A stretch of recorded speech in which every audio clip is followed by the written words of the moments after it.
Spam at hotdog? Wow, ang sarap naman ng ulam mo. Pengi naman. Ayoko nga. Tinapik ni Ralph ang kamay ng kaklase. Magpabili ka rin sa mama mo. Laging masarap ang baon ni Ralph sa eskwelahan kapag recess.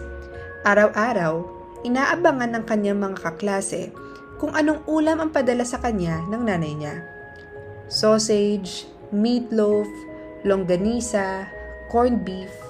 Sobrang naiinggit tuloy ang mga kaklase niya sa kanya.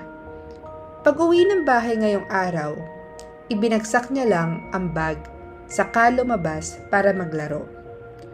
Hindi ka ba kakain, anak? Usisa ng nanay niya. Ayoko. Malamig niyang sagot. Tuyo na naman yung ulam niyo eh.